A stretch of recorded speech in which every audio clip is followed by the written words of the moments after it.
And welcome into the MLB Hot Stove Daily here at the Upside Sports Network. My name is Michael. Really do appreciate you guys joining us late on a Saturday evening. Great day of baseball out there, and an even better day tomorrow on Sunday. Plenty to get to. We'll start with the top news item that just came down from the Texas Rangers, that Nathan Eovaldi has been scratched from his next start. That was going to be taking place on Sunday Night Baseball against the Detroit Tigers. Rangers have gotten out of the All-Star break hot here. Winners of two straight against the AL's best team. They figured to have their best starter at least on the mound right now, and Nathan Eovaldi going into Game 3 of that series, looking to sweep the best team in the AL, at least in the first half. And ultimately, it looks like looking like back stiffness for Eovaldi. Not expected to miss significant time. Just sounds like kind of the pangs of an older body playing more games, having a longer break, those kinds of things. But Jake Latz takes the ball for the Texas Rangers against probably the favorite for the American League Cy Young at the moment in Tarik Skubal. So we'll have to see if the Rangers can ultimately mount a great game against an elite pitcher to overcome the loss of Eovaldi, at least starting the game. So we'll see how that one goes. Yankees once again struggling with the Atlanta Braves tonight. Last I saw, they were losing 8-7 after they lost last night 7-3 against Atlanta. Things are just not looking good right now for the Yankees at the back half of that rotation. Got to wonder if they're going to add at least one impact starting pitcher here at the deadline. There are very few starters on this year's deadline that could really make a difference, and we'll see if they end up getting one of those guys.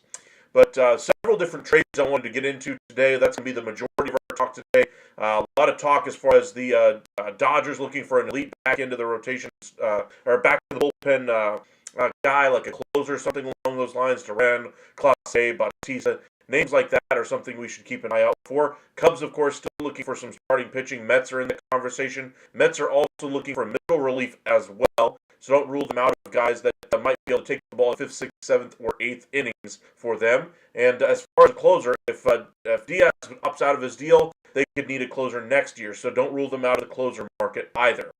The Blue Jays seem to be a very active team as far as trade discussions. They, along with the Cubs, Yankees, Red Sox, are all kind of in on the same market right now as far as controllable starting pitching. So we'll have to see who ends up getting the guy there. The names to kind of keep an eye out for on the controllable starter market, you're looking at Mitch Keller from the Pirates, Joe Ryan from the Twins, Taj Bradley from the Rays. Those are just a few of the names that are out there. I'm sure there are others that we aren't even thinking about right now, and we're going to see a surprise or two at the deadline like we see every year. But those are the names to keep an eye on right now as far as controllable starting pitchers.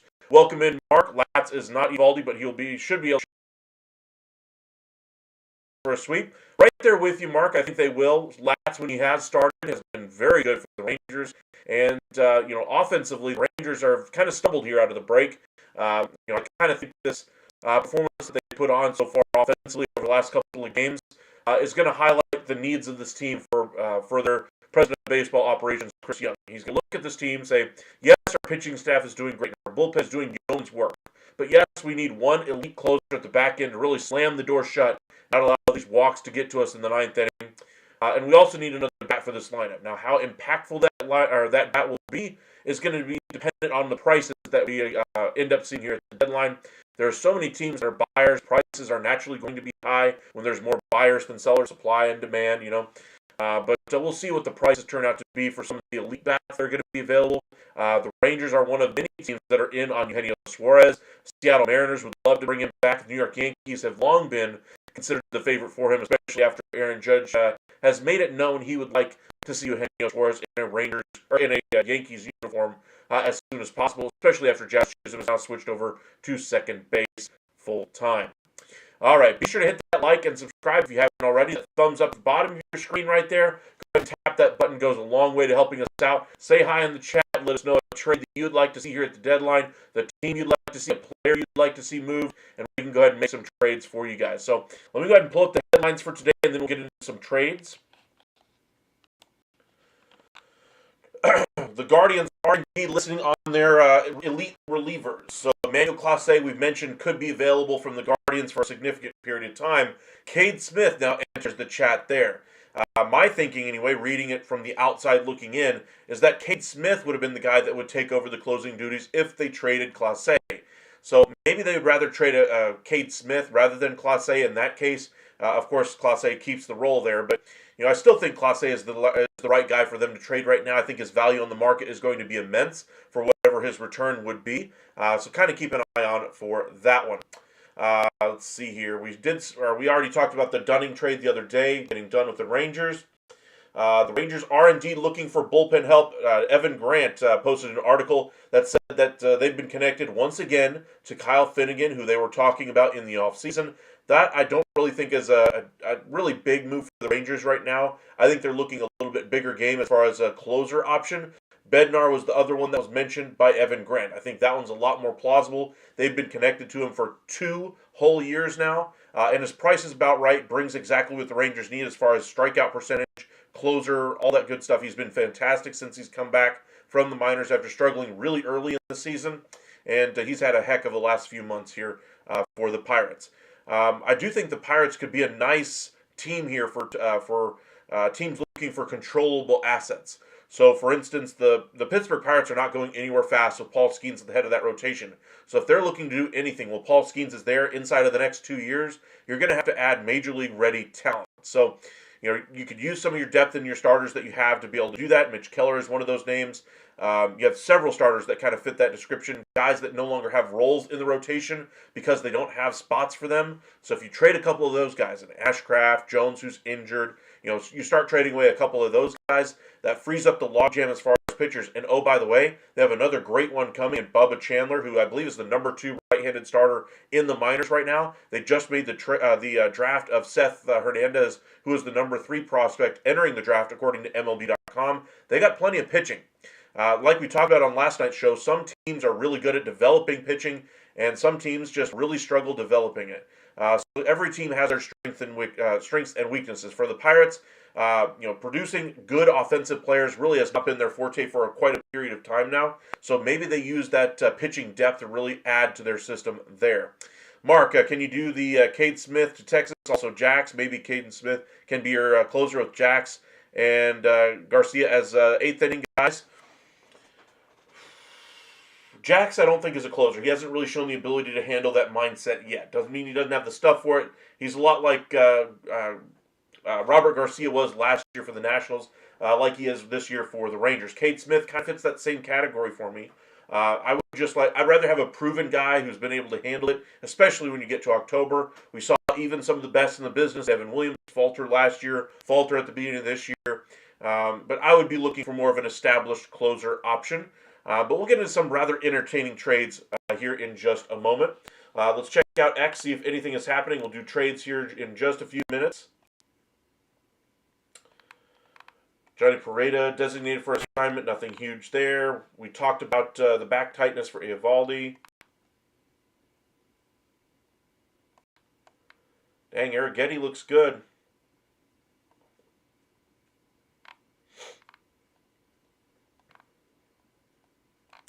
All right, let's see. Let's go over to the standings real quick and just kind of highlight where things are.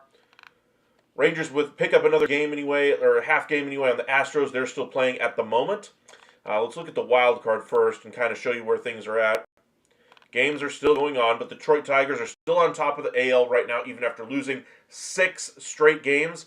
I think the Tigers are going to have to add bullpen help. They're 15th in the AL since June 1st. They need some bullpen help back there to kind of stabilize things. The other thing that they need is another offensive piece here. They're very platoon heavy. I would like to see them go out there and add a guy that's immune to the platoon. So that's what I'd like to see them go out there and do. Blue Jays, they need a starting pitcher for me. They could use a bullpen piece as well. Astros, they could do any number of things. So I think just tinkering around the periphery, late or back of the rotation starter, middle reliever, setup guy are all on the table for the Astros, and of course an outfielder. There is some belief that they could go after a second baseman as well. Wild card, Yankees have lost 3 straight now, and I'm not sure if their game has gone final yet.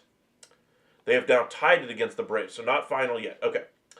There we go. Mariners 52 and 45. They're playing as we speak, but winners of 4 straight. And Boston, after having that 10-game win streak going into the break, has come out stumbling here. We thought they'd be certain buyers here at the deadline. I think the 2 games here to the Cubs don't really change that for me. I still think the Red Sox are a buyer, even though they're kind of coming back to the pack here just a little bit. Rays getting out of the break here on a nice footing here, 52 and 47. Rangers winners of 3 straight now, back over 500 for the first time since I believe May 20th. So congratulations, Rangers, finally getting over the hump there. Every time it seemed they'd get right to it, they'd fall right back down the hill, losers of 3 or 4 straight, and then they'll have to start the slow, steady climb back. But it seems like they finally accomplished that hurdle. Let's see how far they can keep this win streak going, this positive play going for them. Angels have come out of the break playing decent baseball so far as well, but we'll see how this team ultimately fares as we get closer to the deadline. I think this team likely stands pat. They don't have much to sell. Kenley Jansen could be the one guy that they do move. Ward is another guy to kind of keep an eye on as well. We talked about the Guardians with Clase and Cade Smith. They're not going to be contenders this year. I think they realize that. I think the run that they had over the last 10 games has been a fool's gold. And we kind of know what the Guardians are right now. Twins, I think, are in that same kind of category for me.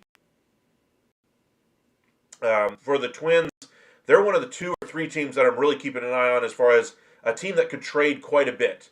Diamondbacks are that team on the National League side. Pirates are kind of in that conversation as far as controllable starters that you could go for. But the Twins have so many different pieces that fill so many different holes. It's just going to be curious to see what they're willing to move on from. One team that I think could really do a nice job for their team going forward at the deadline here would be at the Atlanta Braves. Reset their finance tables just a little bit here. Go with a little bit more of a youth movement on that starting staff because that's really where they need to get some improvement and get some innings. They need young starters, cost-controlled starters that are going to be there for a considerable period of time. They have a couple of really high-value pieces that if they did decide to move them at the deadline, they could fill those holes in their rotation, have money to spend in free agency, and be a better team going forward in 2026. But we'll see what Anthopoulos decides to do out there for the Braves. On the NL side, Cubs, Dodgers, Phillies still at the top. Brewers, Mets, Padres in the wild card spots. Mets losers of 3 straight. Curious to see if they get a little bit desperate here for some middle relief help because that seems to be where they're having some issues right now. And I think the middle relief prices aren't going to be too exorbitant here at the deadline. I just think it's going to be a demand on which guys ultimately make the difference. Welcome in, Uncle Ted. Ryan McMahon in that Cubs lineup platooning with Shaw would absolutely rake. I would agree there. I think he'd be a great addition for a lot of teams out there. The question is, what is the acquisition cost? He's seen as a little bit of an upside-down asset, meaning money versus production on the field doesn't exactly equate to a productive player for the money that you're spending on him. But I still think he'd be a nice piece in any one of these teams that have been connected to him. Yankees, Rangers, if you say the Cubs, I think that'd be another interesting one. I just wonder if there would be better options than McMahon in the long run, considering the money and the finances attached to him as well. Lucas Braun is coming for the Braves. They still need more pitching, period. I just don't really believe that they have too many starters that they can count on going forward. I think they probably need to add in the neighborhood of probably 2 starters in the offseason this year, to really, have a nice chance to win in 25, but we shall see. The Rockies are down. Ryan is $10 million for a 25 home run, 30 million, third lefty bat. Well, I mean, I'm not talking about the actual dollars. I'm talking about the trade value. It's upside down. Let me see if I can. Let me just clear this out and we'll start over here in just a minute. But his value right now, negative 21. 36 is estimated what his value is going to be worth going forward. Field value of only 15.5. Now, of course, this is all based on baseball trade values estimation of what their value is worth on the open market. When you're a selling team, those values can be depressed a little bit here. So you can go ahead and say maybe it's worth 15 in real life, negative 15. Obviously, you're going to have to give to get in a trade, so maybe there's some money that could go either way. Cubs are all in this year. I'm not sure Ryan McMahon is the all-in move for that type of decision, but I think he'd be a nice addition to that Cubs team. But to me, Cubs don't really need offense. I'd be prioritizing, the assets I have to trade on a starting pitcher. Probably 2 starters. I'd be looking for a bullpen piece as well, and then a utility player. Ryan McMahon would be kind of a souped-up version of that, and I don't need to expend assets on Ryan McMahon when I have bigger needs, more pressing needs in my starting staff. All right, let's go ahead and clear this out. Looks like there was a tweet that just came in. Back tightness. Okay. We already got that one. Kevin Alcantara straight up for McMahon. I probably wouldn't do that, though.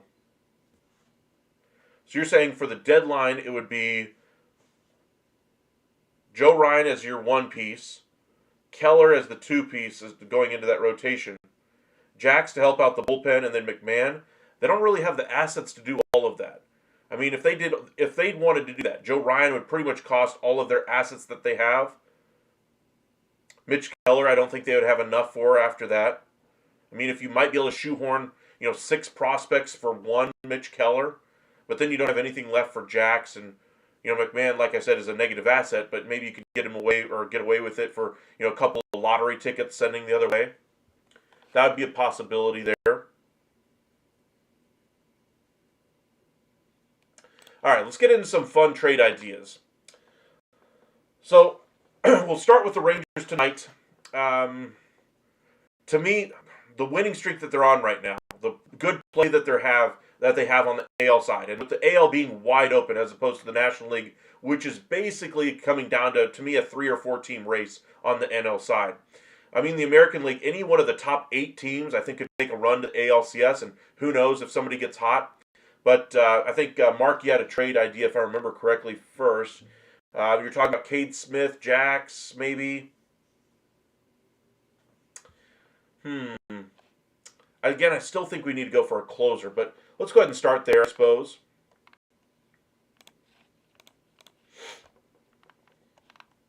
So if we did Cade Smith,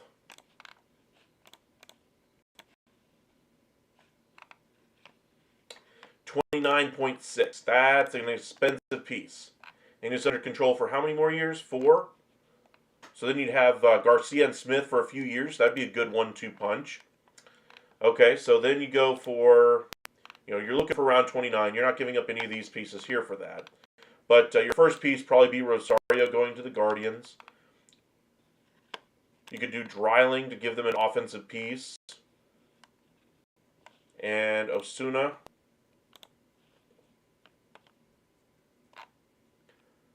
$29.6. Would I do this if I'm the Rangers? No.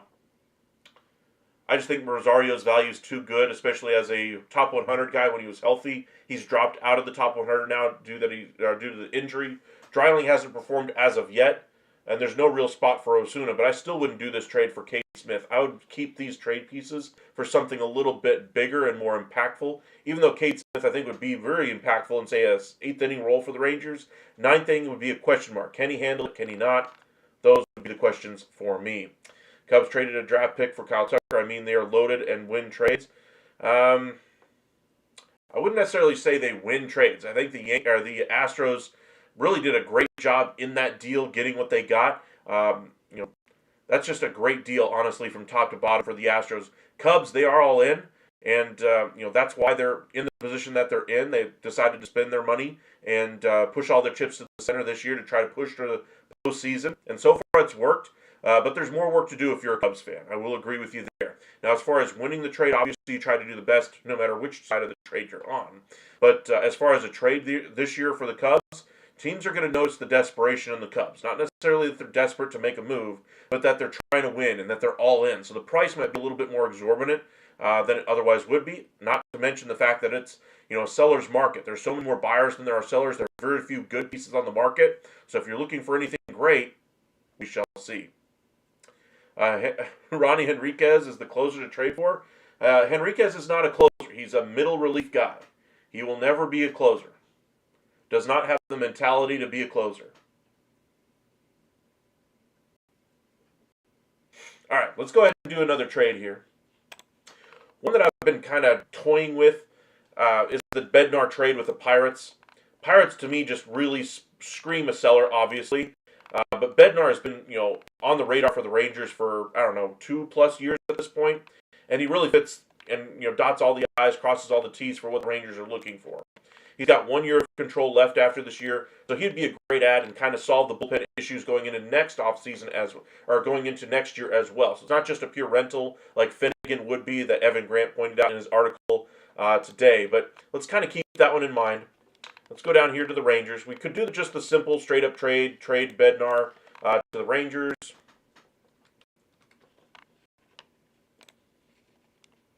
And do like an Alejandro Osuna and maybe another lottery ticket piece back. And there you go. That would be your deal. But what if they wanted to do something a little bit more interesting? Pirates obviously have tons of starting pitching talent. Teams are looking for controllable starting pitching all over the place. But nobody really has the pieces at the top here that the Rangers have to offer. A Sebastian Walcott, for instance, a Wyatt Langford. Nobody really has that type of piece that they'd be willing to trade for a controllable arm. And, to me, there's a couple of interesting trades that they could make. So one would be a 3-team deal. And this is where I'd get the Atlanta Braves in here. So I'm going to put Sebastian Walcott in this deal first. You send him to the Pirates. Braves would love a Sebastian Walcott, don't get me wrong, but they're looking for starting pitching first. Now the Pirates, you're trading away Bednar, absolutely yes. That's part of the reason why the Rangers are making this move anyway. I think there's a good chance that you could make a move with Bubba Chandler as the big piece in this deal. But if you wanted to go and kind of split up and diversify this return a little bit, you could go after a few different arms here. Mitch Keller has been the one that's been rumored. You'd get 6 full years out of Bubba Chandler if you kept him now. You'd have Scenes as your 1. Your 2 would probably be whoever's left out of the controllable pieces that you have. Your 3 next year would probably be Bubba Chandler. So if you didn't go Bubba Chandler, Keller goes in there as the big piece. Send him to the Braves. Okay? That's the first piece. Now you could go for another controllable piece because, again, you're still got another 21 here. But you're already giving up a starting pitcher. That's pretty valuable. You could go at Jared Jones, who's injured right now. I think if you traded him to the Braves, that would probably still work for them. Because, again, they're not trying to win this year. They're trying to win next year. There would be some discussion around Braxton Ashcraft.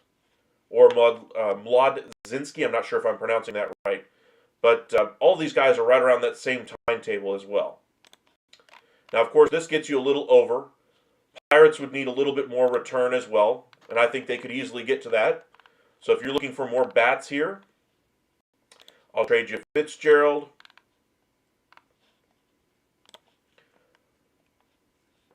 Actually, take off Fitzgerald. Go back over here. I'll trade Colley to the Pirates. Low-cost piece that's close to MLB ready. I would trade you Dustin Harris, a low-cost piece that's MLB ready. That is starting to hit a little bit better and has been a good hitter even before this year, but struggled in the first month or so of the season and has really started to come on strong. And then the other piece that would be MLB ready would be Alejandro Osuna. Okay. So you're sending out 69.9, but you're giving up 3 starters and a closer. In return, you're getting a top 5 prospect, top 4 prospect currently in the game, likely to be the number 1 prospect in all of baseball after the season. Dustin Harris probably takes a role on this team going into next year. Cam Cauley a year after that. Osuna goes into the lineup right now for the Pirates. Is that enough talent for what you're giving up? I think you're pretty darn close. And they'd still have plenty of pitching still for the Pittsburgh Pirates, and this would really jumpstart their offensive potential here.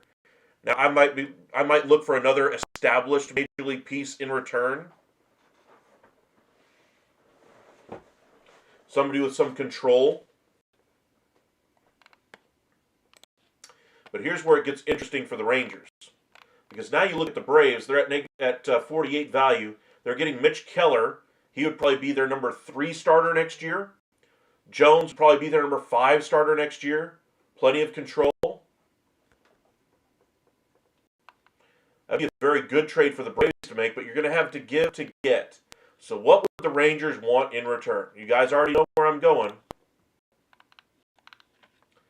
Austin Riley to solve their needs over at third. Matt Olson at first. And the Rangers, honestly, could throw in Josh Young in this deal to the Braves as well.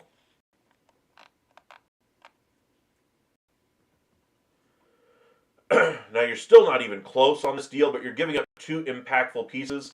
I think if the Braves ate a little bit of the money on this one, I think this deal would be pretty darn close to right. Let's see here. Rangers are already sending out 26 over.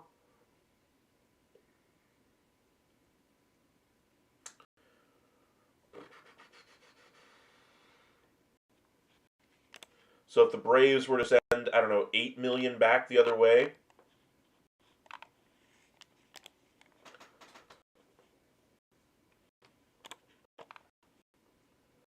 to the Rangers there, and say they don't want Jared Jones, say they want Ashcraft instead because he's healthy, that would be understandable. Oh, dang, got a frog in my throat all of a sudden.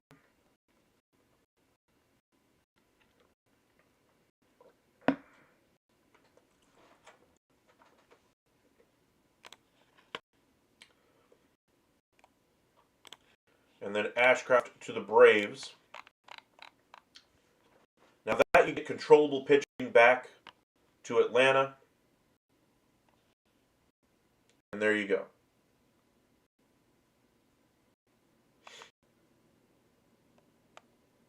Now, this trade still needs a little bit of work, but that'd be kind of your starting point anyway for your trade. You get 2 starting pitchers to the Braves. Rangers invest in their team now, and they still got 4 years of control on Olson, 1 after this year on Bednar, 7 on Riley. And then Braves free up their money and solve their issues in their starting and trying to fill their holes over there first and third. Again, still in that 99% unlikely category, but that'd kind of be your starting point. Pittsburgh, I think, would be made whole in this deal. I think there'd have to be a little bit more work on the Rangers-Braves aspect of it. Let's go ahead and clear it out. Jose, welcome in. Craig, welcome in. Let the trade for Texas if Ashcraft hits as a 2 or 3. It wouldn't necessarily be about that. The next trade after that to me would be about adding more, because if you're trading away Walcott, if you're going to entertain that level of impactful trade, you're going to have to invest more in this team. So I would be looking to spin Ashcraft for, say, like a Duran or a Clase, somebody along those lines.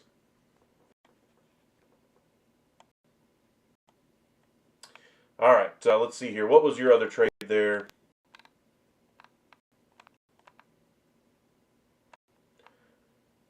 If you're Texas, about Jackson Duran without killing your farm. Both of those guys? I don't think you can do both of those guys, Mark.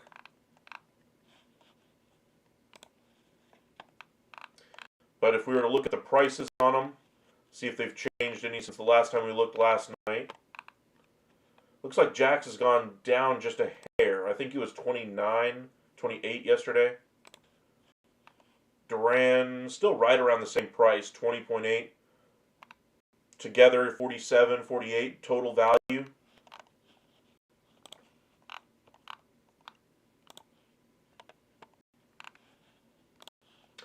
And if you're the Rangers, I mean, there's really no way to get there unless you're including literally all of your trade chips not named Walcott or Langford. Rosario would probably have to be in that deal for sure. I would do everything I could to hold on to Castillo. Dreiling would be in there. I think Cole Drake is going to have a lot of interest anyway in the return for a lot of these trades the Rangers would be interested in doing right now. I think Bratt would be in that same category, who's having another great year. Rangers have a lot of guys in that high A, double A, category right now that are having really strong years, and then they have another group of guys that have had really strong years last year that are injured or at least coming back from injury. David Davalillo, I believe, is one of those pitchers who just started coming back right now. I'm trying to remember how he's been doing. I think he's done three outings so far, if I remember correctly. Is he on this list still? I think his injury might have bumped him off for a minute. Yeah, they bumped him off due to the injury.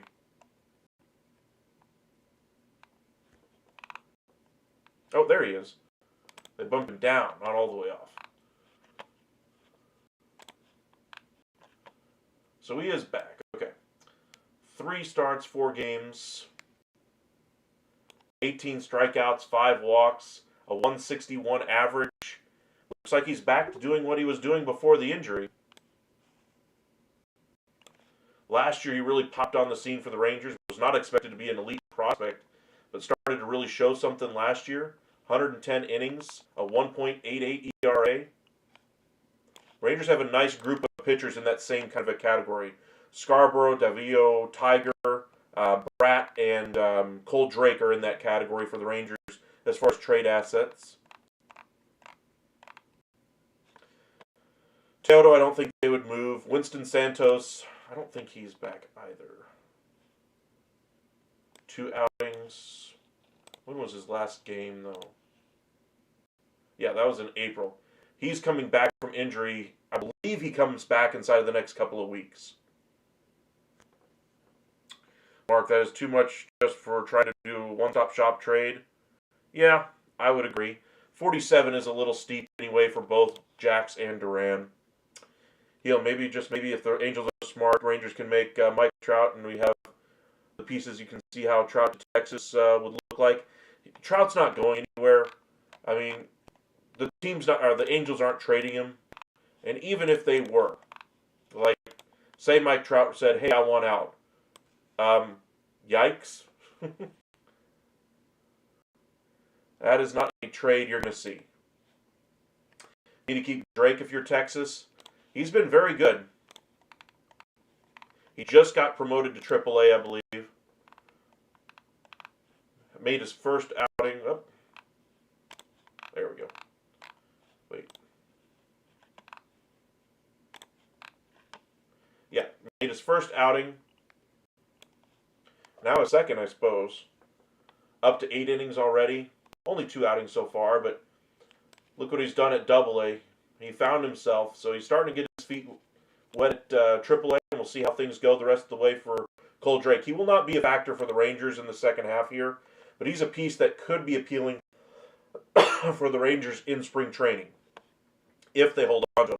But here's the thing. Even if you do hold on to him, how does he make the team next year? You got DeGrom, Eovaldi taking 2 spots. Leiter and Kumar Rocker taking another 2 spots. Then you're going to have whoever they add as an elite starting pitcher, which is the most likely plan. Chris Young is going to go after in the offseason.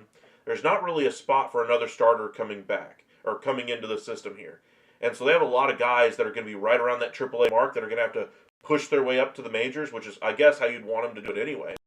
But there's really no feasible spot for them to get up. So you're going to have to make a trade with some of those guys eventually. Rangers have been less than willing to do that in the past. We've seen that with several starting pitchers that had really good value at the high levels of their system. For instance, they get up into this 1 through 5 range and then they don't trade them. They lose their value on the market. You look at Justin Foscue on the position player side, same kind of thing there. Ezekiel Duran, same kind of thing there. Duran just didn't get the playing time more than anything else the last couple of years is why he's really struggled. All right, let's go ahead and do some more trades here. Let's go away from the Rangers for a minute and do some more interesting ones. Let us know in the chat a team you'd like us to do. The first base DH option for the Rangers you could aim for is Carlos Santana. Possibly. Possibly. Jose, you think the first trade will be, you think Clase will be the first big trade to go down? I could see that one happening. So let's go ahead and do one for that. So Guardians, and I'm going to do the Dodgers here because they are looking for an elite closer option, and he's been the best in the league for probably the last couple of years here, or at least one of the top 2. So let's put Clase to the Dodgers. You're going to have to overpay just a little bit. You're not getting Rushing. You're not getting DePaula. I don't think you'd get Zaire Hope out of this deal. I don't think you're getting Sheehan. I think you'd need offensive talent. Welcome in Ridiculous. Royals officially sellers, you hope? I believe so. Ferris as a starter, kind of fill in the hole that Ortiz with the gambling. You never know what you're going to have going forward now as a result of that. Let's look at the Dodgers prospects real quick and just see what they are working with.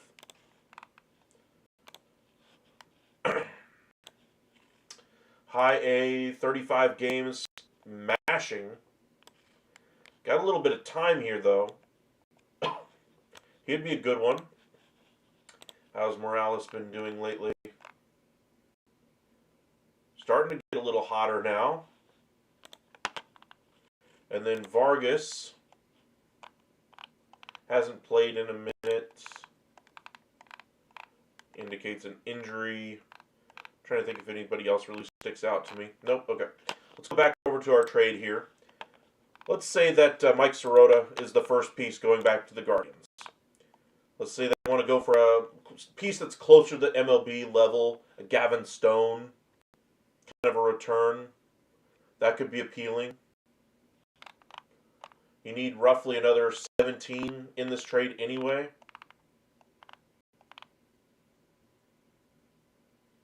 You could go all young guys and go with this 17, 18-year-old group.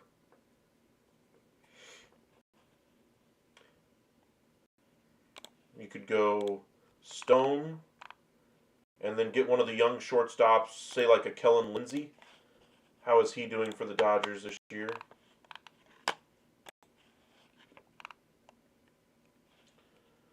Decent, really decent numbers lately in the last 10.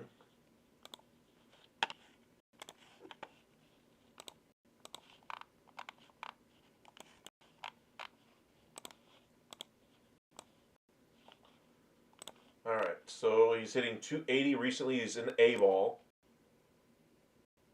784, so it looks like things are coming together offensively for him. He could be a guy that promotes to Double-A to start next year. Was he a draft pick as well? First round pick last year. Sirota is what? Third round pick from last year. And then you get Gavin Stone out of the deal. A bit of an overpay, but I think that gets you Emmanuel Clase for sure better than anybody else's best offer for him.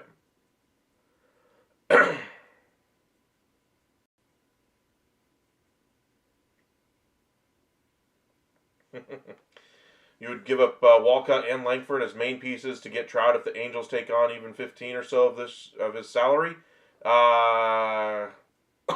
You'd be so underwater by that. Like, negative 120 is what his value is. The availability issues, the declining performance, the high salary, all negative, negative, negative. Now, Trout does still bring something to the table, but in order to make a deal, you're not going to have to give up Langford or Walcott to make it make sense. You might have to give up like a Alejandro Osuna, maybe a Winston Santos. Angels eat like $100 million of that deal, and then you get in the ballpark of the deal. Is that ever going to happen? No. Okay. That doesn't even factor into the fact that, or factor in Mike Trout's loyalty above all else, and that I think that he wants to retire an Angel. I think that Angels want him to retire an Angel. Not that he's going to be doing that anytime soon. I think he's still got a few more good years left in him, but nowhere near the Mike Trout, one of the top 3 players in the world, when he was at his best. Let's go ahead and post this trade, because I think it's actually an interesting one that I kind of want to check back on at the deadline to see if it made sense. Because if Clase goes, I think this is about the price he's going to go for. I think he's going to go for one decent to really good prospect in Sirota. A piece that helps them out now, Gavin Stone. I think their preference would be a starting pitcher or a offensive piece. And then another offensive piece for them in Kellen Lindsey, who's looking like he's starting to figure things out offensively at A-ball level.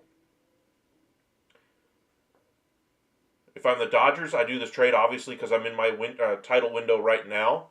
Guardians, I do this trade because I love the return, and I think you could get a deal like this, or a deal exactly like this from a team like the Dodgers or any other team looking for a closer of his caliber.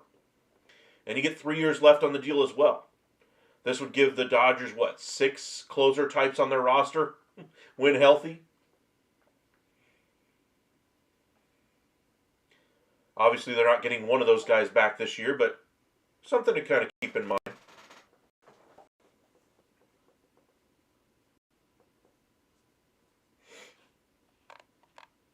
Let's go ahead and do another trade, shall we? We hear all the rumors about the Yankees and what they're looking to buy here at the deadline, and I keep coming back to the fact that they need some controllable starters that are going to be impactful this year. We've already done Joe Ryan trades. We've done the Zach Gallen trades before. To me, they need to make... Hold on. Something just popped up. Let me see what it was.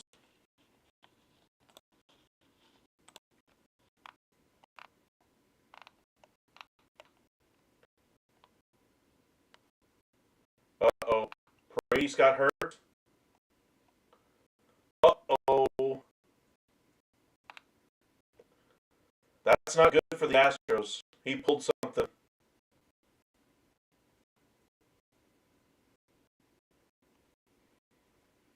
Yikes.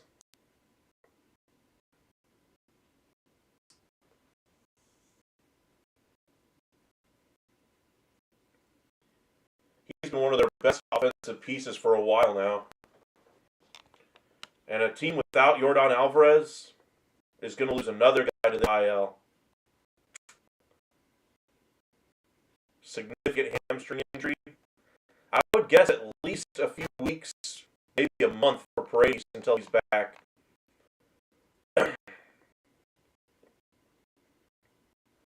Pena on the IL, Myers on the IL. We just talked about Alvarez. Rogers just got hit in the face, or collided in minor leagues anyway on the IL. He's going to miss more time. He just got an ACL fracture and a concussion in a minor league rehab assignment game. He's going to be out a lot longer. Javier on the IL. And forget he's coming back, though. So this rotation should be back to full strength, or at least close to full strength soon-ish.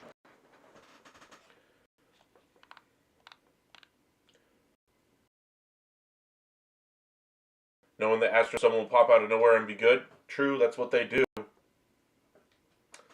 Does Santos profile as a 3 or 4 with Drake as a 2 or 3? So lighter rocker is your 1 in your rotation in 28.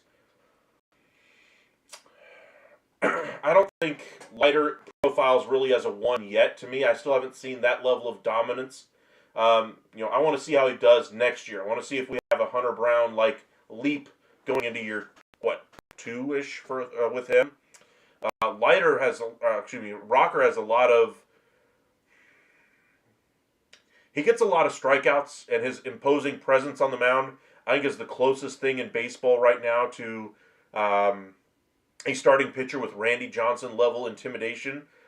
He just has that look about him when he's on the mound. Now, is he going to be in the strike zone? Is he going to wear down? As he gets older, he'll mature into his body a little bit better, and those attributes will only be accentuated and make him a little bit better in that regard. He could be a real force in that Rangers rotation if he can command the ball and actually trust his pitches. But as far as Santos, I think it's too early to really see him profile as a 3 or 4.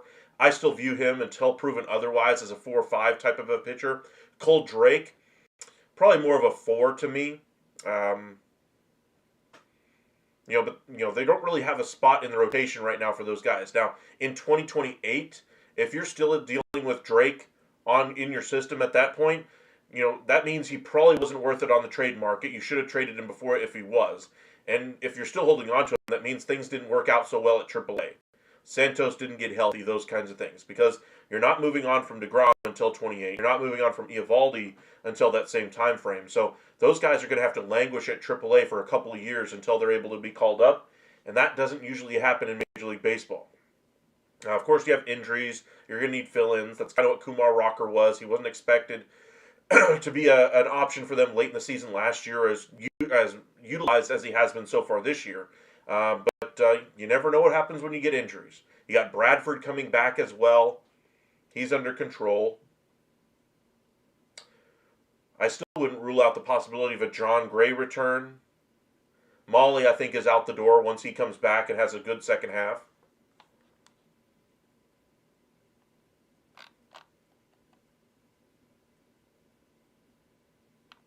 Lance McCullers got shelled again. Ouch. Let's check on that score really quick between the Yankees and Braves. They did pull it out. There you go. Iglesias coughed it up in the 9th. Surprise, surprise. Albies drives in 5. What'd the Yankees do today? Hits from pretty much everybody except Wells and the number 9 spot. 5 RBIs from Grisham, 4 from Volpe. And Judge didn't even have a great day, but yet they still put on 12 runs. That's a team that can hit, that's for sure. Let's check out the scoreboard real quick and kind of run through a few of these, and we'll get into a few more trades. Rangers 4-1 winners over the Tigers. We mentioned that one already. Rays currently winning 4-3 over the Orioles. Impactful for the wild card race and for the Orioles selling at the deadline. Nationals 4-2. One of those games just went final. The Rays game just went final. Okay. Let's see here. Rockies again are beating the Twins. Wow.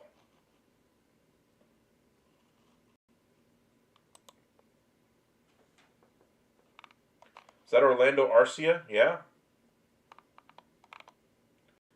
Wow. What is up with the Twins? Topa coughed up a couple. Stewart coughed up one. He's been good this year, too.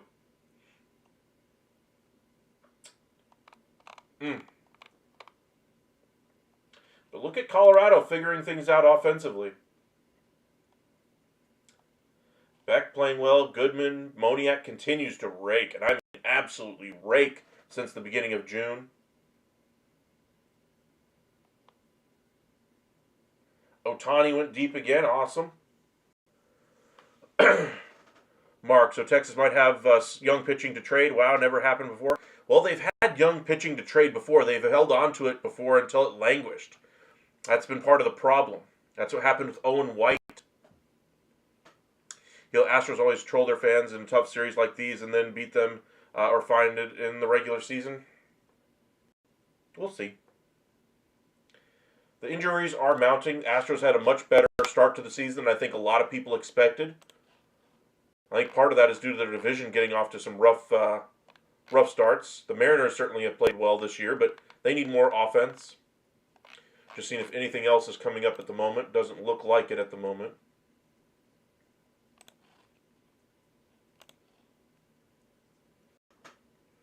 Hold on, something else just popped up. Let me see what it was.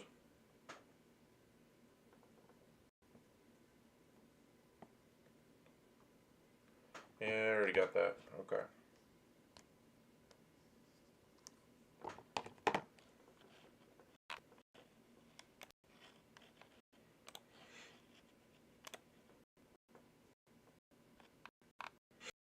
Tomorrow we're going to do a little bit longer of a live. We're going to go through, we're probably going to watch a game if we can, but we're going to do a lot of trades as well.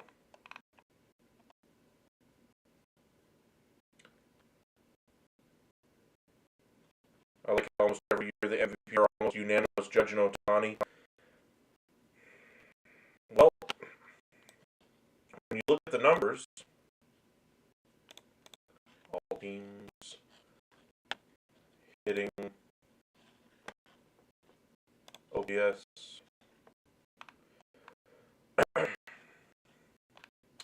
Judges where on this list. See, oh, I'm at first base. All positions. There we go. Judge is number 1. Shohei's number 3. Cal Raleigh is the only one that can hold a candle to Judge in the AL. His own teammate gives him a good run for his money against Shohei, but we're talking pitching and hitting. You're going to give the nod to Shohei every time. Schwarber is a DH, ain't going to get the MVP votes. Stowers is having a great season, but not quite MVP level.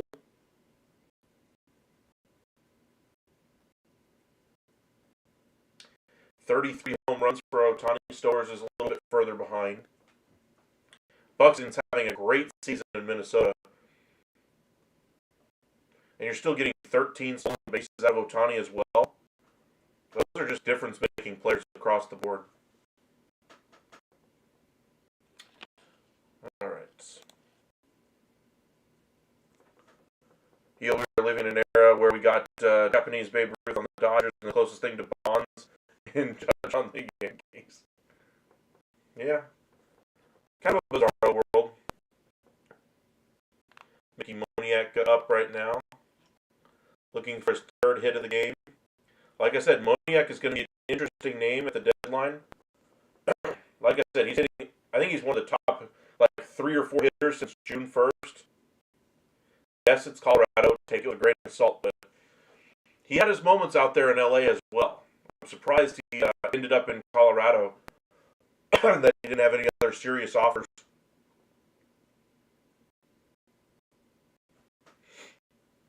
Three-two. Anyway, let's go ahead and do the Yankees starting pitcher trade. Get back to this discussion here. We've talked about Joe Ryan. We've talked about Mitch Keller. Where else could you go for some starting pitching? We've talked about the Rays with Bradley. I think that one's highly unlikely. Pirates, could you go for a different direction than Keller? I don't think anybody that helps you this year, which is, again, part of the reason why you did the trade. Controllable, what about a guy that's close to expiring? Maybe a year left on his deal. Morton would have fit that discussion until he had his blow-up yesterday. Moniak would be an interesting player for the Astros, and he'd be affordable for the Astros. Astros could easily pick up a Mickey Moniak.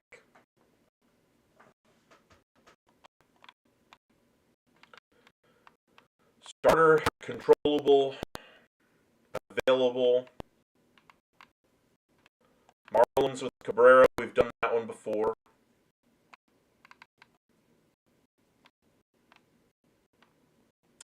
Nobody else really fits. Let's go back to the Pirates side of things here.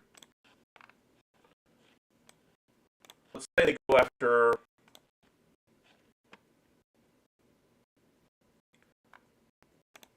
Keller and the number 2 right-handed prospect in the game. I'm going to get really creative on this one. Just because I want to do a creative trade, and then we'll do more baseball. just to see what it would run. Lombard easily has to be in this deal. As much as the Yankee fans hate it, Spencer Jones commands a decent return in this package as well. You put him in this deal as well. Will Warren had some struggles today, but I think the Yankees still want to keep him. Schlitter, Cunningham, how close are we? We're about 20 away. That's actually closer than I thought.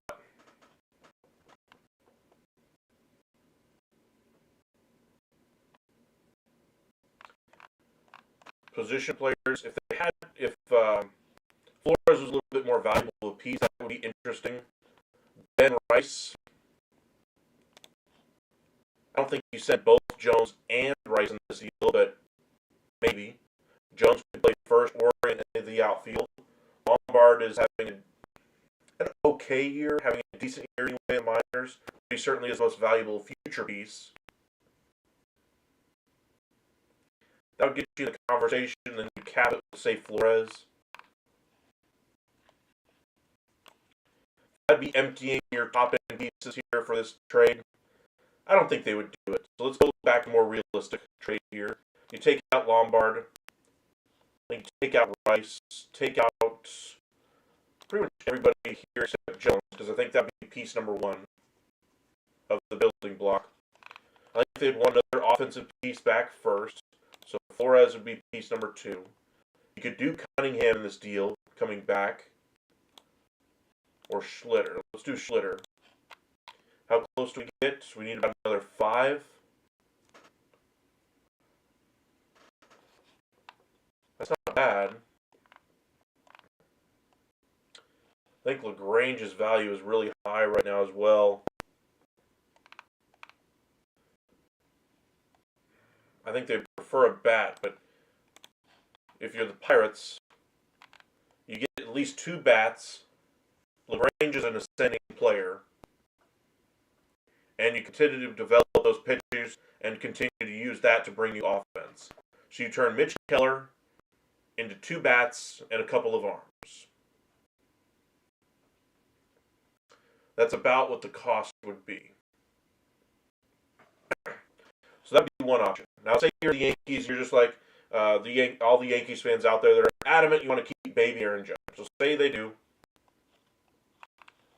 And they go after, or they throw in Ben Rice instead. Obviously, your value is too high now. I think you can take out Schlitter. I think LaGrange would be the one piece they would want as far as an arm. That makes sense. But now you're down low. I think you'd want a couple more offensive pieces. You already got a catcher back. You could go Hall.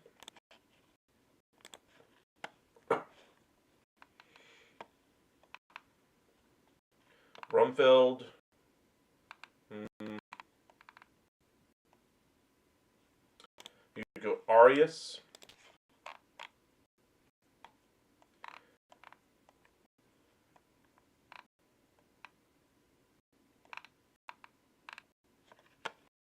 And Peralta, a 16-year-old shortstop. I think that trade would make a little bit more sense. You do the grab bag of pieces again. You get one major league piece back in Ben Rice. I think their preference would be to do it without Rice and do it with Jones, but that'd be one way for them to get a controllable starter.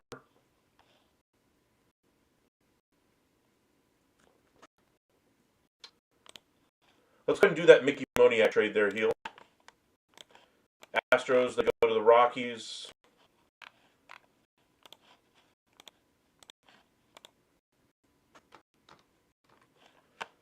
Moniak to the Astros, 4.5, and he's got 2 years of control left. Cost is not going to be very much at all either.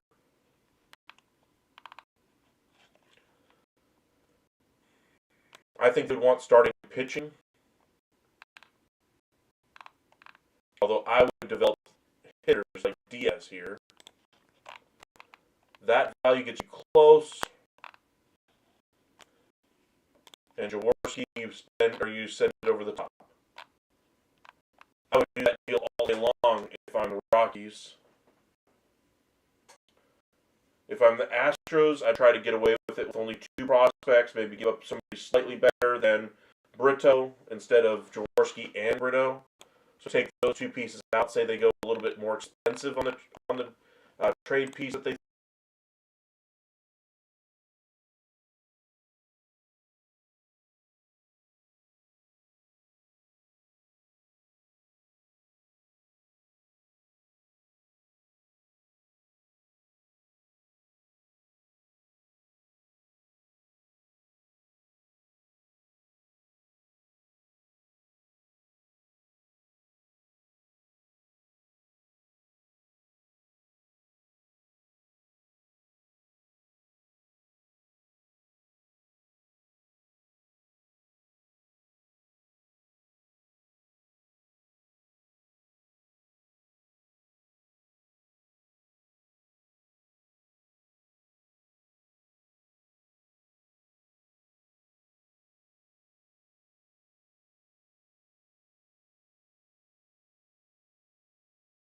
gotta get rid of that front office first.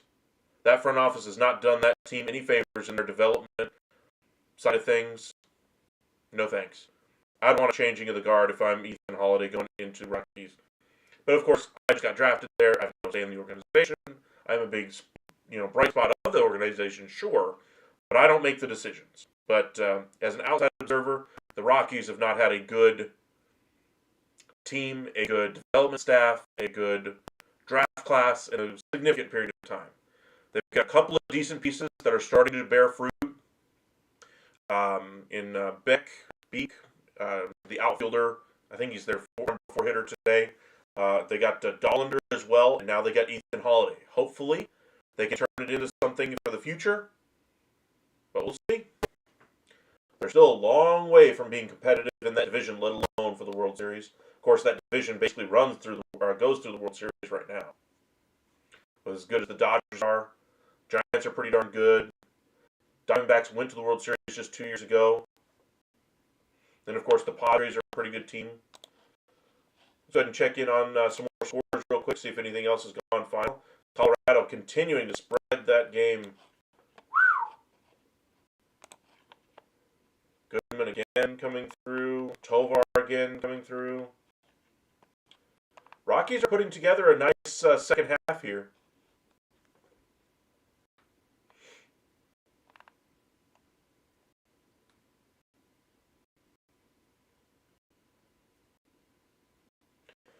I don't know if I've seen Holiday play, but I would say he's better than his. Would say his potential to be better than his brother. I'd say he's got the potential to be a lot better than his brother.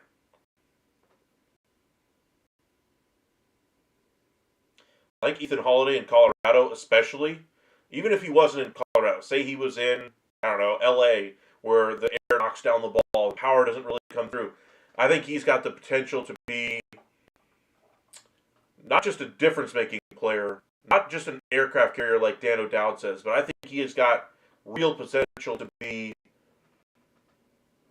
a face of a franchise, could be one of the faces of the league, that he has that level of potential. Now, he's going to be playing in Colorado. His offensive numbers are going to be great. He's going to have no chance to be the face of MLB ever in Colorado.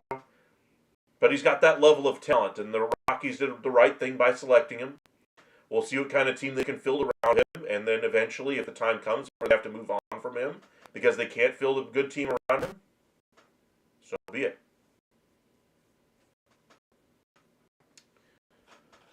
All right.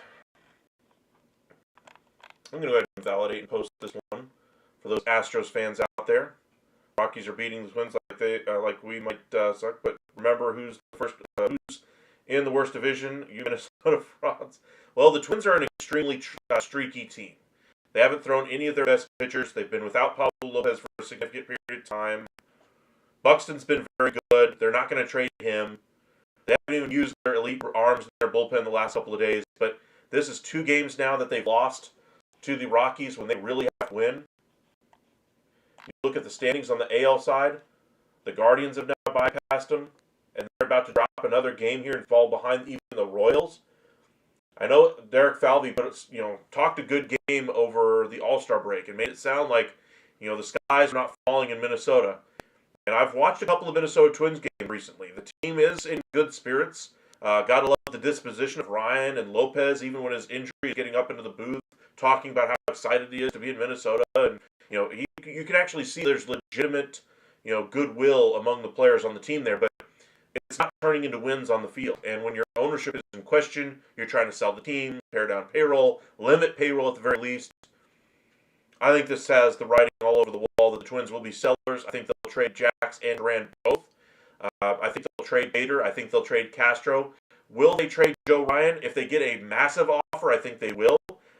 They could hold on to him until the offseason, then see where they're at. And Pablo Lopez isn't going to move until after the season as well because of the injury. So we'll see at that point. The Twins, I think, with their loss today, or what was looking like their loss, let's see if it's finally gone through. Not yet, anyway, but 10-5 in the ninth. It's not looking good for the Twins today.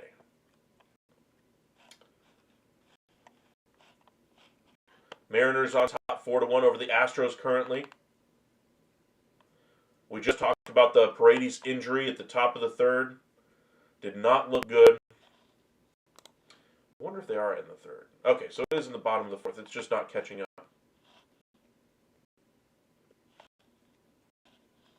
Let me close this and reopen it, actually. Sometimes when I keep refreshing that page, it just doesn't go to the newest numbers. There we go. Phew. Dodgers and Brewers again playing a tight game. 6-5, Brew Crew on top. Marlins get another win today. Royals bullpen again coughs it up. This time it's Ursig. Last night it was Estevez. Blue Jays 6-3 winners over the Giants. Mets struggle again. 5-2 loss against the Reds at home. Phillies 9-5 over the Angels. They needed that one. The A's club Guardians. White Sox get blanked by the Cubbies. Good job by Imanaga. We talked about the Yankees pulling it out late against the Braves.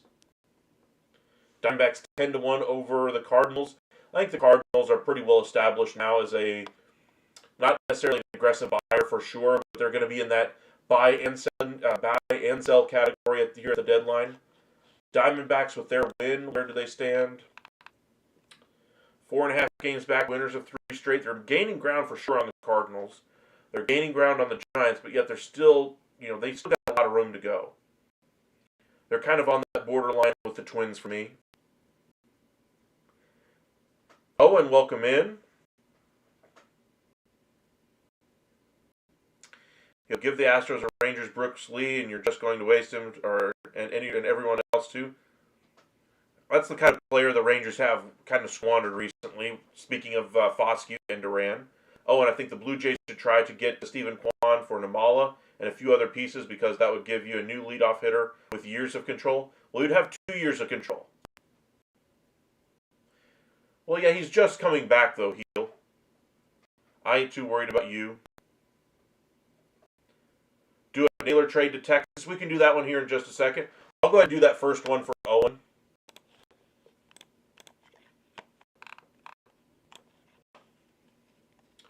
Blue Jays, the Guardians, they just came together in the offseason on a trade for Straw. So the Guardians, you send Kwan. You could throw Namala in here, and I think that might be part of the ask. But honestly, I think Yasevich would be an even bigger, or maybe a better piece for the Guardians. Offense is what they need, but you're putting all your chips in the Namala basket. I'd rather go Yasevich and Kasevich, who's closer to the MLB. Now you're getting to 28, and then you're looking at another 15. You could do even like a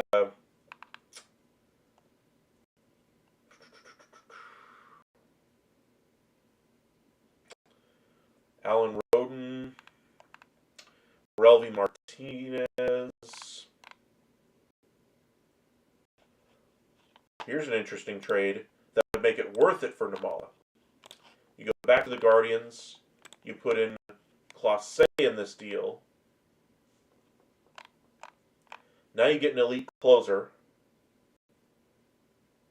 But now you're giving up literally your top prospects in this deal. You need 25 more, even still.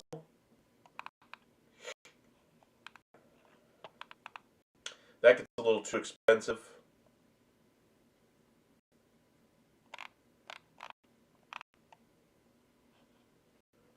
Maybe go a Bednar instead of the closer. So if you take out... Honestly, if you leave Namala in there, you're 10 over. That'd be a big return, though, for the Guardians. If you throw in another 10 million piece from the Guardians to the Blue Jays, what would that look like? Ciciani, no.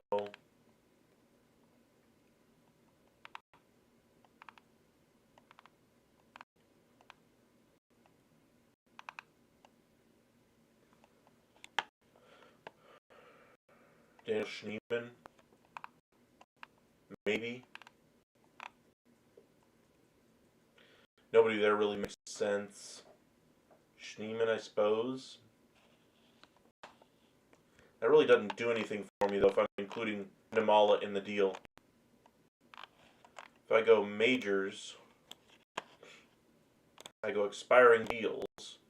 Who's in that category that would make sense? Nobody with real value. Yeah, you're not getting... I don't think you'd be able to do that. So if we took out Yusevich, Kasevich,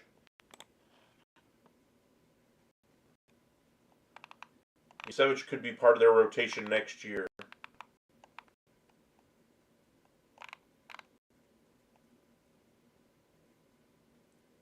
You need about another 6 more in this deal. You could do Martinez going back the other direction.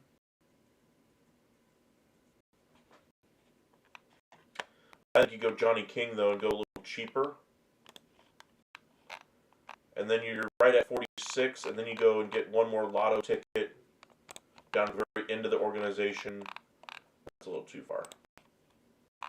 Right in this range. Catcher, or you go shortstop. Shortstops are always preferable, honestly. Would I do that trade if I'm the Guardians in a heartbeat? Would I do this trade if I'm the Blue Jays?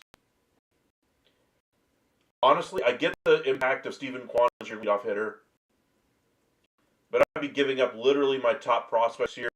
My one, to me, Kasevich is top 5, maybe top 3. I would probably hold off on this deal because I think the price is just a little too high. But Owen, that's not a bad deal. As far as the starting point, anyway.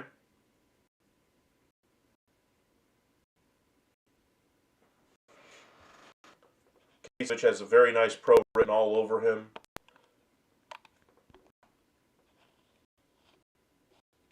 Validate it and post it. Ethan, you want to do a Josh Naylor trade? We've done quite a few of them, but let's go ahead and update his value, just kind of, because that still makes a lot of sense to me as well, as opposed to the, Matt Olson type of a deal.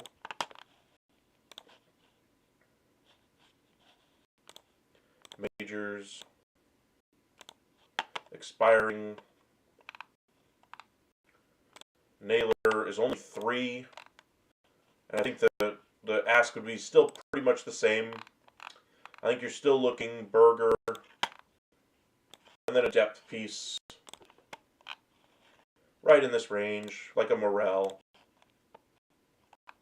Something like that. I think I'd prefer starter, though. So if you go, I don't know, Dylan McLean, something like that. I think that would be about what you'd see for Josh Naylor.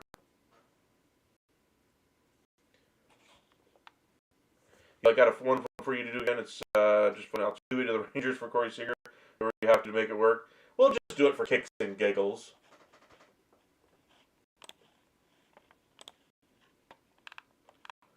So if you did the Astros and Rangers, they'd never trade between each other, but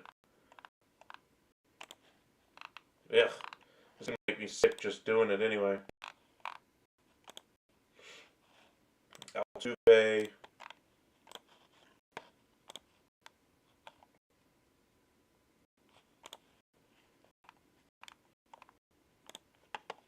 Seager, ugh. This would be an ugly trade. Just to even make it worth it, Cam Smith would probably have to be piece number 1. Getty would probably be piece number 2. And then you're needing another 5.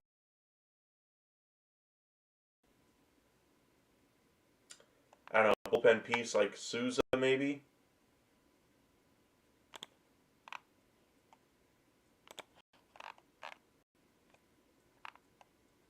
Yuck.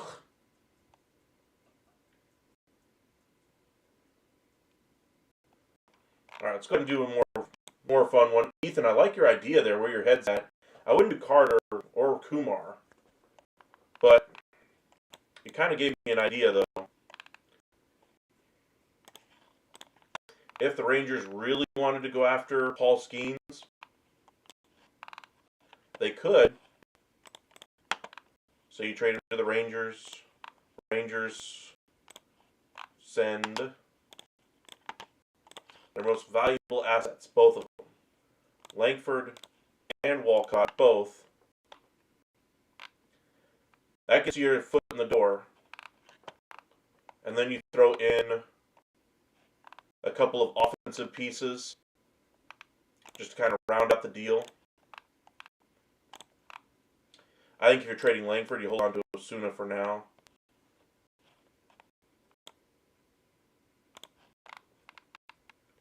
I don't think it would cost more. I think you could do Fitzgerald. That would get you in the door.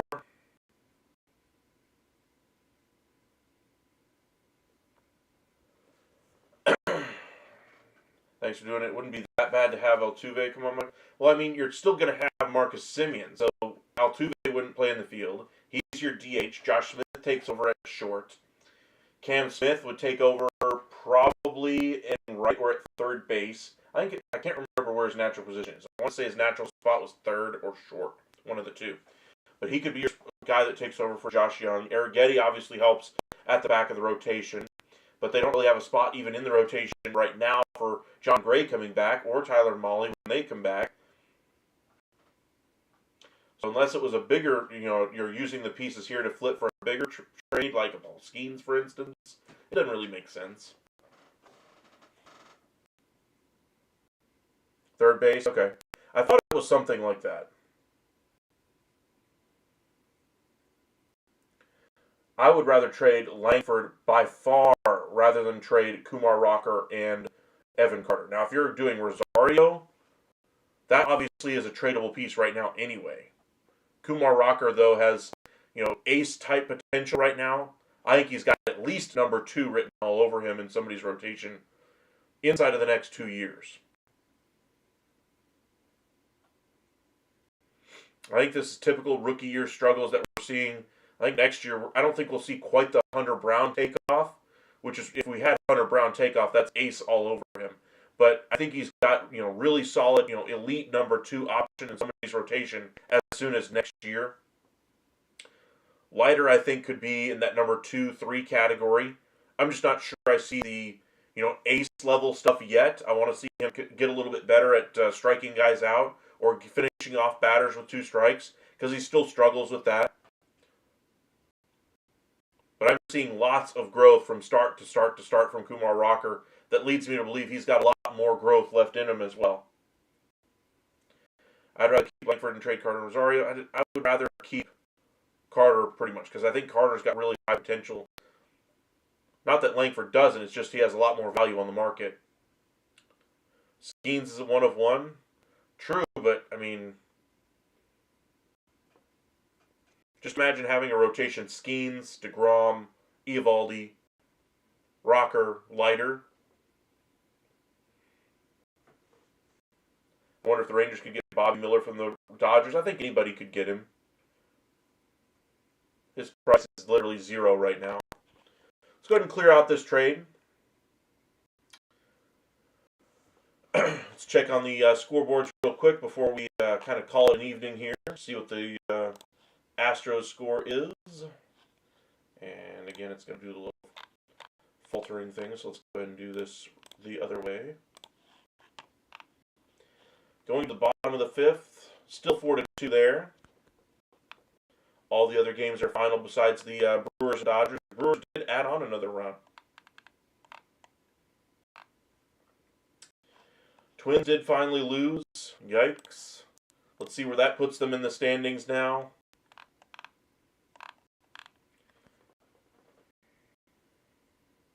Yikes.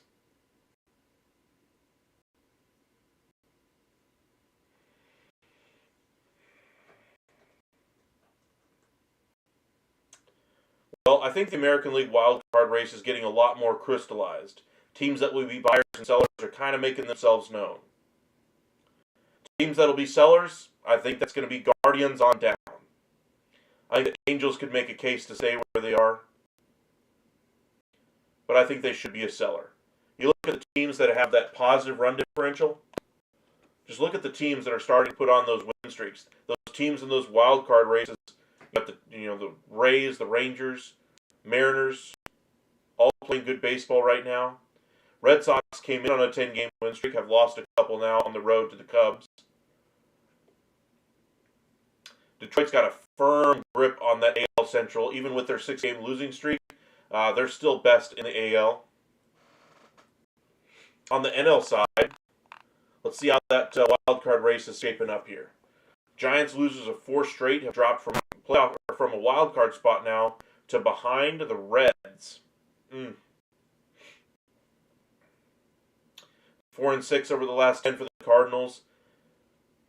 Lost a couple now. Diamondbacks have won 3 straight. They're trying to compete here.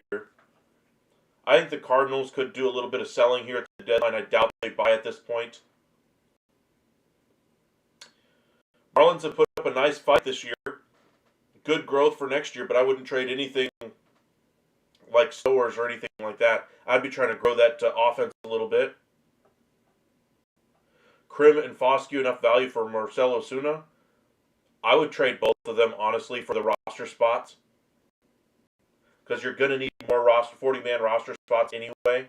So if the ask was Krim and Foscue, I'd be like, okay.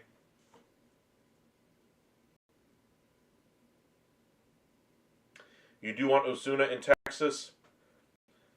I'll go ahead and pull up those numbers again for you guys.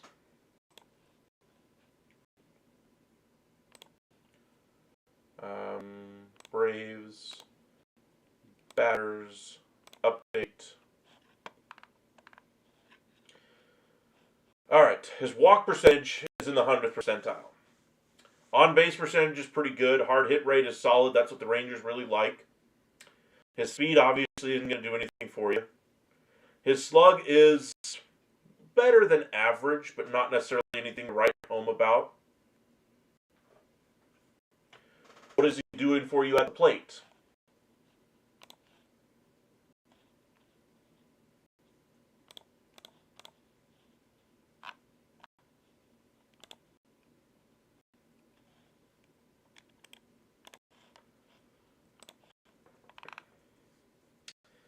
$13 homers, .238 average. Does this sound like anybody already on the team? If you're looking for him to go to Texas, I think he really fits in with the group. And as of late, over his last month, he's hitting 200. I'm telling you, I'd rather go a different direction. This isn't just a 7-game stretch. This isn't a 15-game stretch. That's a month's worth of games. He's hitting 200. March hit 167. Obviously, only a couple of games. April, 300. So the month of April is pretty good. Got out of the gates hot. 500 slug. That's really good. May, 277, started to back down a little bit. Those numbers would still be worth trading for. June, 188 average, fell off a cliff.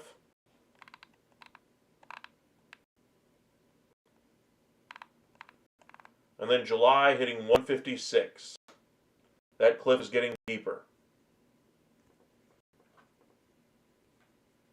What is Ozuna's surplus? He is, I think, -1 or something like that, or right around 1. It's very low.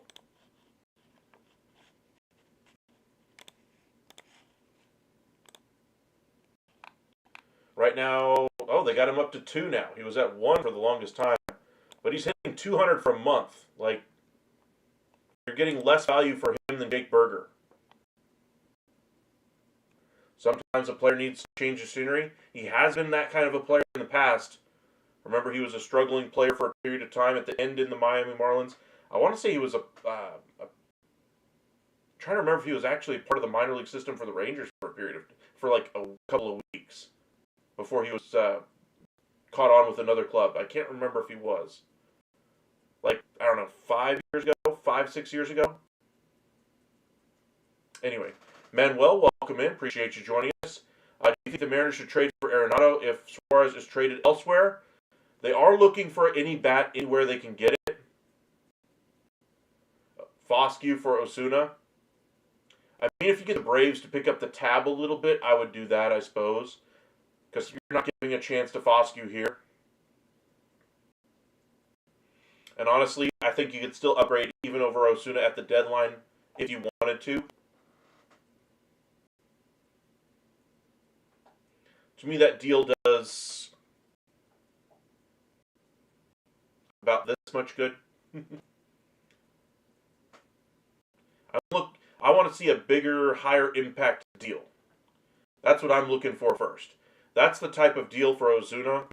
You can get it done now, but you can also get it done 10 seconds from the deadline. I'm looking bigger fish.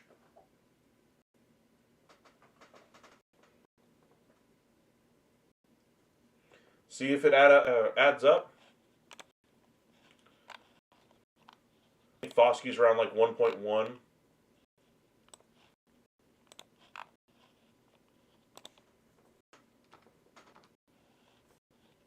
Yeah, 1.2.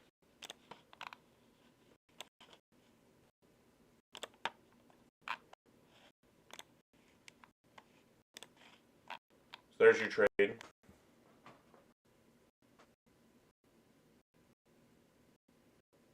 You strike while his value is low. Well, I mean, I do think Ozuna is better than a 200 hitter. Don't get me wrong, but how much better?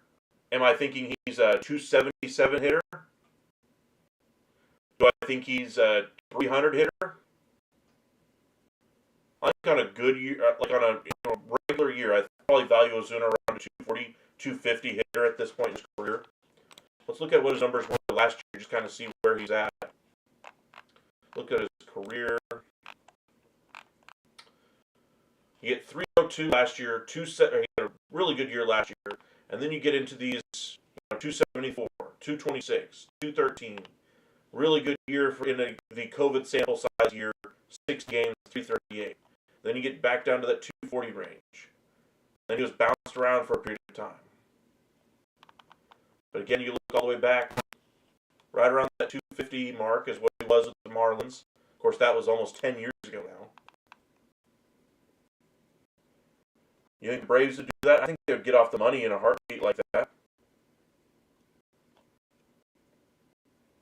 I'm not saying I don't like the trade. I would just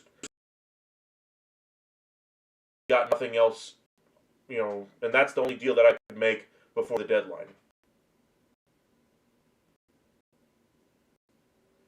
My priority would be going after closer first. Bednar, Duran, Blasé, Bautista. If I could get 2 of those guys, that'd be great. I'd be looking for an upgrade over Osuna for that for the 5th outfielder spot, because Haggerty, I think, gets the other one. Remember, you're going to have Jock Peterson taking up a DH spot. So if you made the trade for Osuna, then you're going to have both Jock Peterson and Ozuna taking up a bench spot, and both of those guys are DHs only. Peterson will be back, it sounds like, the first week after the All-Star break.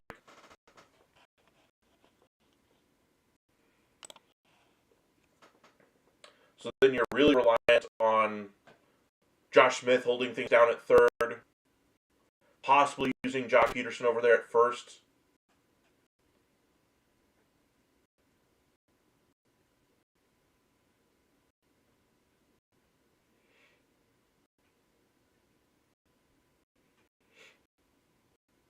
Haggerty, you'd have to flex around the infield and outfield.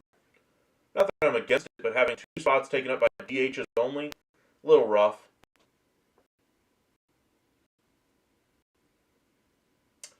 But I do like Bader in the outfield. That'd be another good one.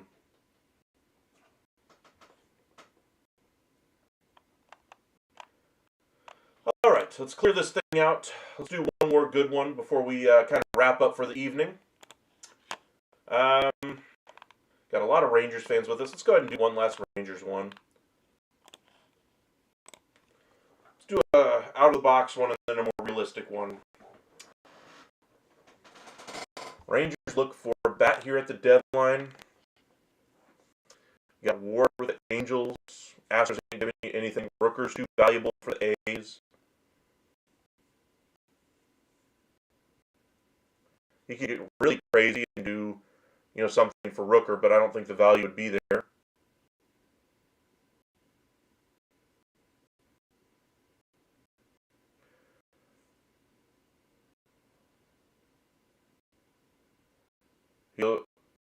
I've been wanting a platoon DH mostly because it helps Jock mentally, and if it keeps struggling, then you play Osuna every day.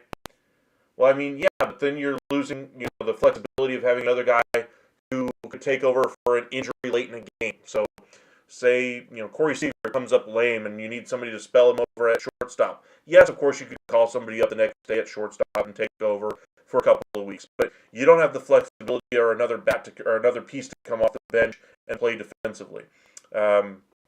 Or say, like, Wyatt Langford continues to have his struggles from time to time. Or Wyatt Langford is still being platooned out there in the outfield. And, oh, by the way, we still don't have a solution over there at first base, including Jake Berger or Rowdy Tellez yet. Tellez had a nice game with a 3-run home run today, but I'm not penciling him in on my postseason roster.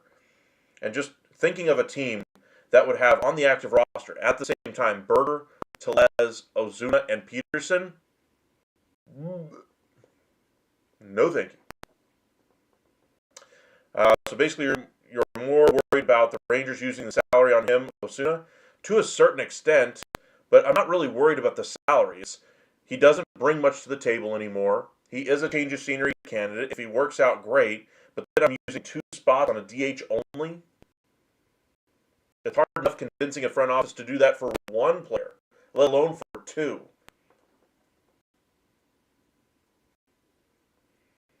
I mean, you got to go down all different avenues, sure, but going down the 2 DH only path is not a path we see teams do. I do like the idea of platooning Jock, though, but I would platoon him with somebody who's a right-handed bat that can play the field. So like Sam Haggerty as a DH on the right side makes sense. They've done that already. Higashioka, they've done that already. He's playing better offensively. I'm the switch hitter. They could use him as the right-handed platoon option for Jock Peterson. They've done that already this season quite a bit. If they made the trade for Harrison Bader, they could put him in there as that spot. But then that means you're having Evan Carter play the field against a lefty. I think it just really limits your lineup options if you do 2 DHs like that. Because then you have to find a solution over there at first base who's going to play every day if you're going to have 2 DHs. Evan Carter's going to have to play a lot more every day than he is currently.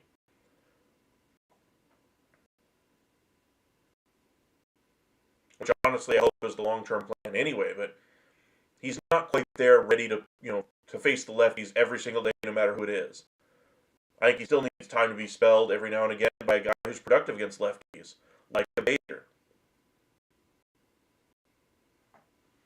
All right, so where else are we going to go for offense? We talked about Rooker.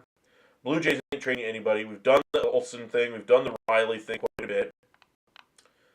Brewers, I don't think they trade much besides maybe Yelich, and even then, I don't want it. Eugenio Suarez, an option for Texas. He is. Texas is one of the teams that has had interest in him before. season, actually. But I think he's just destined to go to the New York market, play for the Yankees. I think the Mariners probably be a second-place team there. Cardinals, you could get Arenado. I don't think that moves the needle for you this year. Solves the need over there at third base temporarily, but again, you still have Young. I'd rather still have him as a chance to come back rather than the future commitments to Arenado. You could go Newtbar. That doesn't do anything for you. Dodgers ain't giving you anything. We've talked about Naylor quite a bit. Giants are looking to contend. They ain't trading away anything that's helpful off the Major League roster. Guardians need offense. They aren't looking to trade away. Mariners need offense. Marlins, you got Stowers. I think that'd be a great option.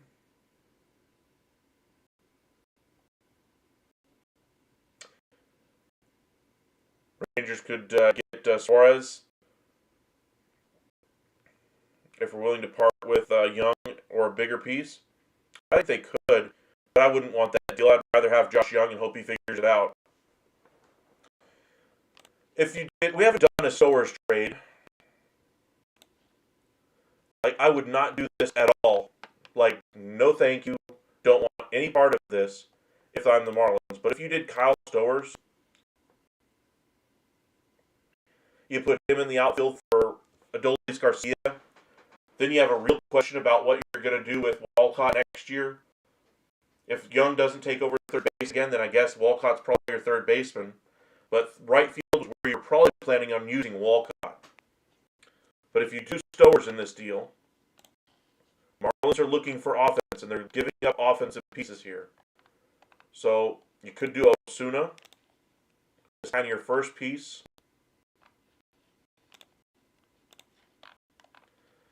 Dreiling as your second.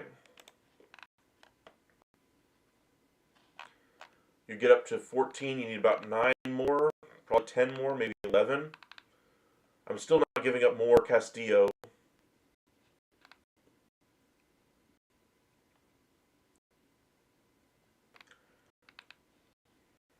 They have a really good track record with pitchers.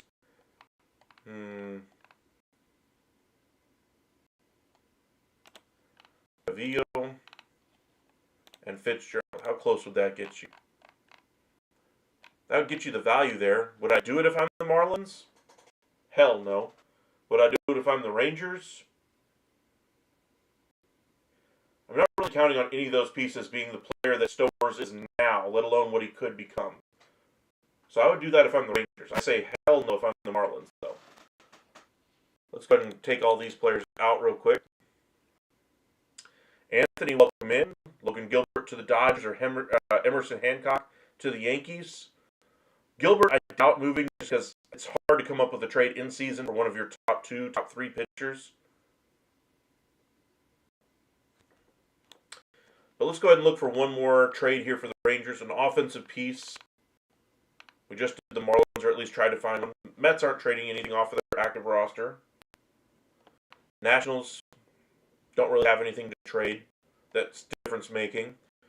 Orioles, they've got some interesting pieces that I think could be a discussion in the offseason.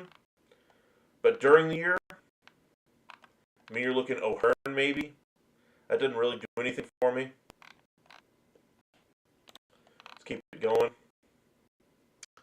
Padres, Arise, that could be an interesting spot. Phillies aren't trading anything. Pirates have nothing to trade. Rays got Lowe, got Diaz. Could he play third base? If Lowe could play third, then that could be a possibility.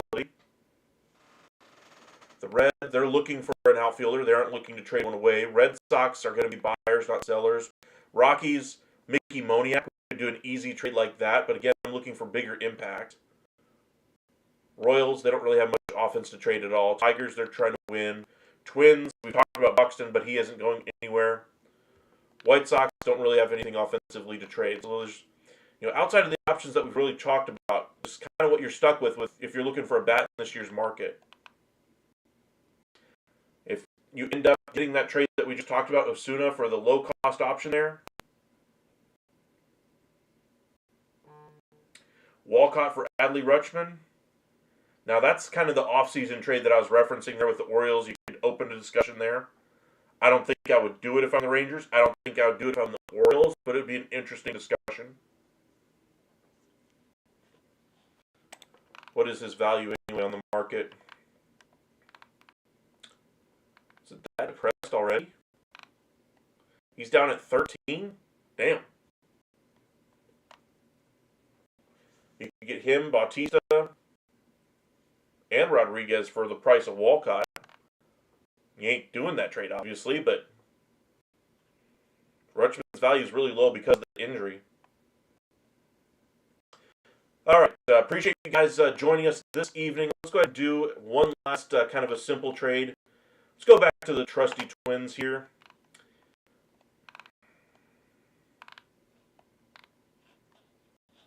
Looking majors first.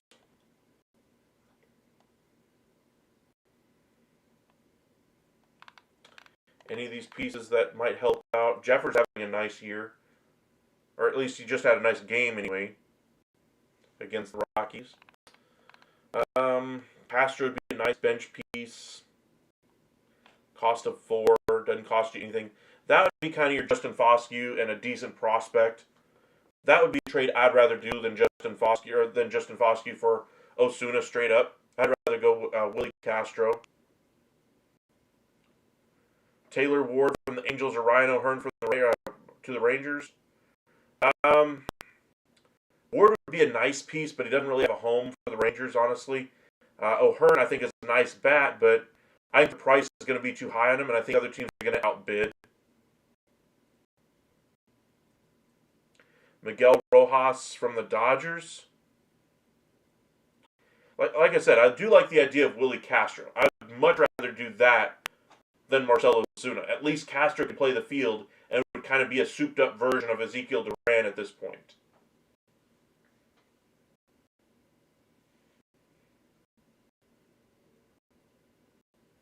And I'd rather do Willie Castro than either Ward or...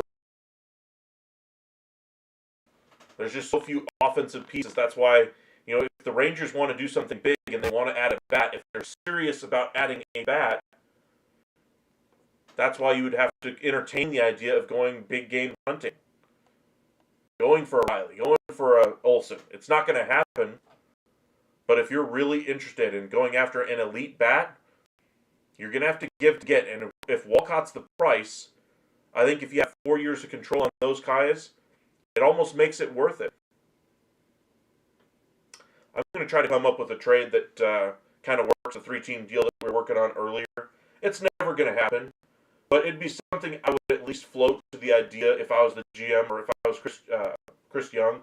I'd float the idea of trading those pieces that really solidify the team at third, your weakness right now, first, your weakness right now. Maybe even get off the money of Jock and still have money to go ahead and add in the offseason as well. Clears up some of your financial table, add some others. Young and Heim for Sal Perez, no thank you. Perez is having a nice year offensively, but I'd rather still have Heim, let alone Young. What are your thoughts on getting Xavier Edwards from Miami? Miami's not trading him.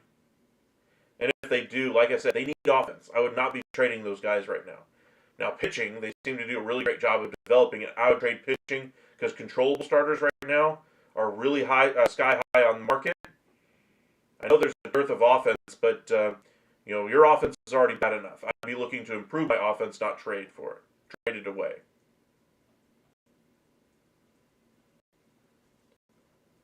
Do I think Miami would trade him? No, I don't. All right. But Willie Castro here, I think, would be a very reasonable option. Rangers almost acquired Perez 2 years ago. I do remember those discussions around the trade deadline, I believe. The year they won the series. There were thoughts that Sal Perez might want out of Kansas City, and Kansas City might honor his trade request and get him to a contending team. At the time, Rangers were on top in the AL West. Obviously, the Astros won the division, but Rangers ended up winning the series. Sal Perez could have gotten another ring out of it. All right, appreciate you guys joining us.